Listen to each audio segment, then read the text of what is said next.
Hi YouTube family. Today I want to talk about the sad, pathetic narcissist. And the reason I want to talk about them is because these are the ones that make their way into your home, into your life, and start draining your finances and draining you of all your resources because they're so pathetic, right? Okay, so let me start with a story about a guy who texts a girl. He's a full-grown adult and he texts that his parents kicked him out of their house. So, such a sad story. He wants her sympathy, right? So, she doesn't take the bait though. She just says, "Aw, that's too bad." He was expecting more from her, like, "Oh, is there anything I can do for you? You know, you poor you," and all that sympathy. But she doesn't give that to him. She just says, "Aw, that's too bad." So, of course, he has to think of something else to write. So he texts her back and he says, "What are you up to today?" Being all sly, right? So she's like, "Oh, the usual work," and then afterwards going home and having dinner. So he texts back to her, again, she didn't really say anything more than that, didn't invite him over or anything, and so he flat out, kind of says it. I was thinking maybe I could stop by, to which she responds back, "No, not tonight. It's a weeknight and I've got work tomorrow. It's not a good idea." So, again, she doesn't take his bait. She doesn't give him the sympathy that he's hoping for, right? Looking at his face, look at these two little dogs, right? This is how it looks when the narcissist, a pathetic narcissist, plays on your emotions. How can you turn this away, right? But we got to be wise and do what this woman did. Okay, so she doesn't take the bait, and she says she's just going to go to work, her usual that day, and come home, have dinner, and hang out at home. So he says, "Well, I was wondering, thinking maybe I could swing by." And she says, "No, I don't think that's a good idea. It's a weeknight." So then he's like, "Aw, you gonna leave me out in the cold? You gonna do me like that? Really? You're not gonna be that cold-hearted, are you?" Okay, now he's pouring on the guilt, right? To which we, a lot of people will look at that and go, "Oh my gosh, I feel so bad, calling me out. Yeah, I'm such a bad person." No, we're not. We're not bad for not allowing these people to trick us, okay? You got to remember that. You're not a bad person for not allowing or not falling for their tricks, all right? So then she says, "No, I just don't think we have that kind of relationship." And to which he says, "What do you mean?" And she says, "It's not my responsibility to take care of your problems." Ooh, my goodness. At that point, he turned on her. Starts calling her all the names in the book, the B word, the effing whatever, this and that, and never was attracted to you anyway, and you are a terrible person. And you know what?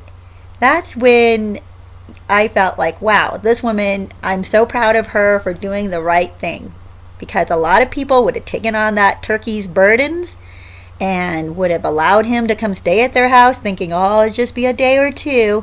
Oh no, these people will stay for as long as they possibly can. And then you think that little bit of a guilt trip earlier was hard? Oh no, they get much more invasive, and they become much more personal, and they really attack hard once they can get their foot through the door and in your place.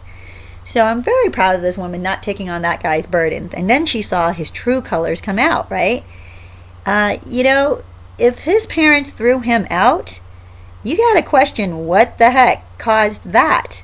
And why in the world was he staying at his parents' house as a grown man, not having a job, not being able to save up for the rainy day for one day, having to move out, So it is not our responsibility to take on these other people's burdens. These other people who did not plan ahead, didn't want to do the hard work, didn't want to grow up. I just wanted to teach you guys that, or share that with you, because a lot of times we'll let them in, we'll let them stay in our place, we'll take care of their needs, we pamper them, we allow them to manipulate us emotionally because we feel so bad for them. And when we're not looking, they're sitting there licking their paws. They're like, yeah, this is the life, And maybe they're feeling sorry for themselves and they're eating your food and making a mess in your bathroom. Yeah. They don't feel so bad. They don't feel so bad taking advantage of you. They don't feel so bad using up your utilities, running up your utilities. They don't feel so bad eating all of your food. They don't even feel bad when you ask them to do you a favor since they're staying in your house. And they're like, oh, you know what? I don't really have time, and I'm going to be filling out job applications. Right. I just wanted to teach and share with you these stories that really show what a narcissist looks like. The kind that come off as sad and pathetic and have so much turmoil in their life, and they need to be rescued. And a lot of us want to rescue them because we're good-hearted people. We don't want to see people suffer, right? We don't want to see people turned away or put out in the cold. I mean, okay, take a look at this little dog. This is the way we see them. We see them as these tiny little helpless people, and we can't let them suffer. Well, you know what? We suffer. We have had to pay our dues. We have been responsible for ourselves, and we've built up our lives, and we got a job, and we pay our bills, right? We're doing all that. We had to make a lot of sacrifices and a lot of hard choices to get to where we are. And these narcissists will look to us and think, well, life's been easy for you, and that's why you have all this stuff. So, it's your responsibility now to share some of that with me. And they won't come out and say it like that. They'll play on your emotions, and they have no sense of attachment to you, really. They don't care about you. They don't care how hard you work. They don't care that you don't sleep all day long and watch soap operas all day like they do, or play video games all day like they do.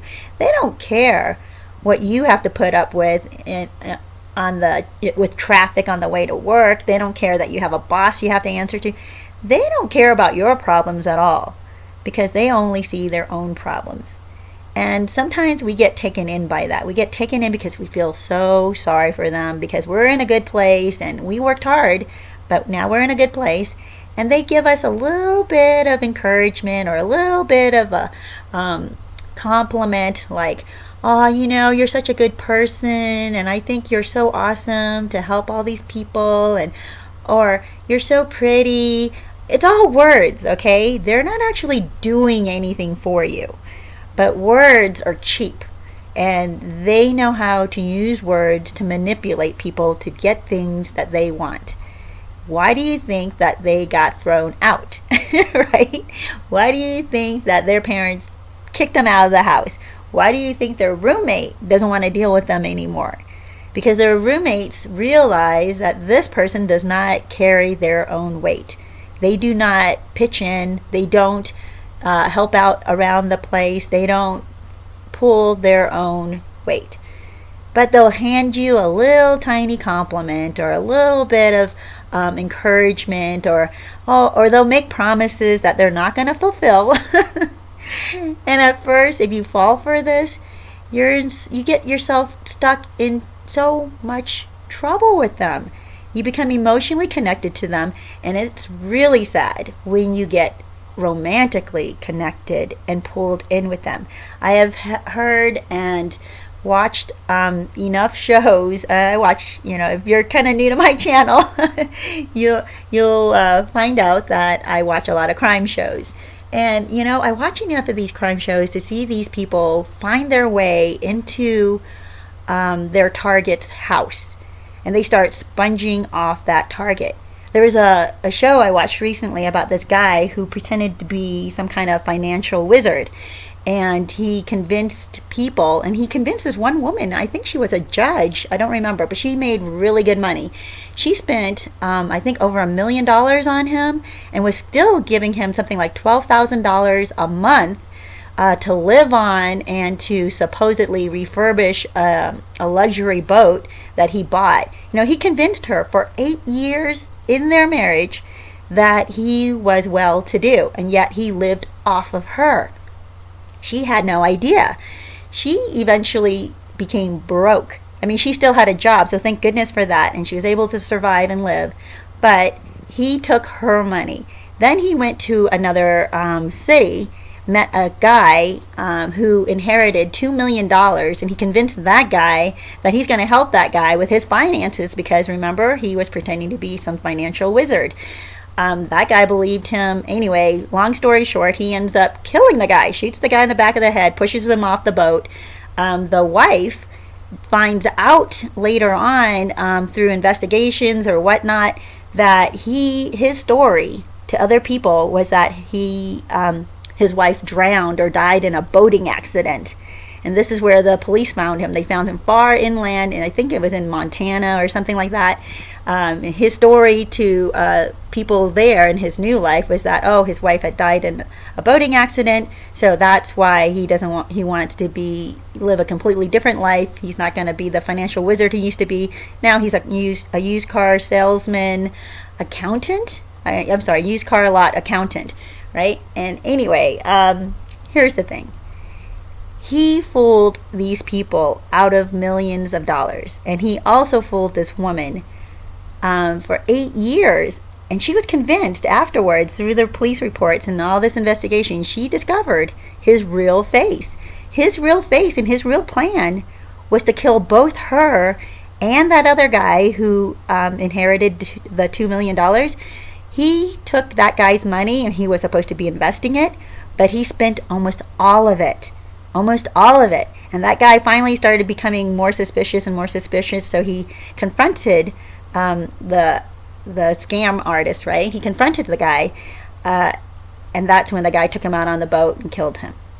So what I'm trying to say, not that we're going to face that, or most of us won't face that kind of a horrible narcissist, but you got to be so careful of how they look on the outside. The stories they give you, they are very manipulative, and they don't care. They don't care at all about you or your health or your financial stability. They don't care if they rob you blind and leave you homeless, which they will. So I wanted to show you or talk to you about the story or these stories because we have to be wise. I know we're looking to just get along with people and to help people and to be good and spread goodness, and that's a great thing. You do want to do that, but be very careful if you're inviting them into your home, inviting them to your finances, inviting them to your resources, giving them access to your car, a key to your house. Don't do that. You have to develop a relationship with them first. And I really appreciated that about that woman who texted the guy. At the beginning of this video, I was telling you how she texted him and said, we don't have that kind of a relationship. It's okay for you to say that. It's okay for you to tell another person, I would love to, not even that you would love to, just saying, no, I don't feel comfortable. And I don't think that we have that kind of a relationship. Maybe you need to go back to your parents, or maybe you need to go talk to your roommate again. We can direct them back to the people who have a close relationship with them. And then we don't have to become their next victim. So, YouTube family, I hope that this has helped you to see that you do not owe the narcissist anything. And if you step back and to a normal person who gets turned down, yeah, it sucks. But they're not going to turn vicious on you. They're not going to start calling you names. They're not going to start condemning you for not helping them. They're just going to feel bad that you didn't help them, and then they, move on. But they'll realize, yeah, maybe I shouldn't have asked you because, that's kind of stepping out of lines. We're not really that close.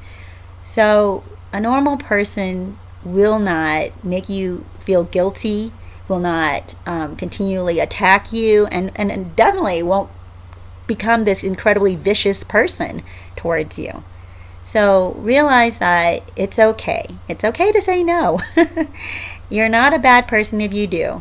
Or, you can help them in different ways, like help them figure out, find a job, help them write their resume, sit down with them and see what their skills are and help them figure out what they're going to do with their life.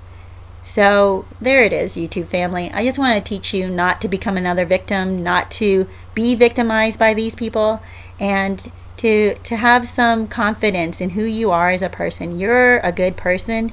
Stay that way. It doesn't mean you have to be a doormat. So YouTube family, if this has helped you at all, and if you like this video, please subscribe, comment, and like the video. I would love it if you think that somebody else could use this message and you want to share it with them. That would be great. And I wish you lots of joy and happiness, healing, and wisdom.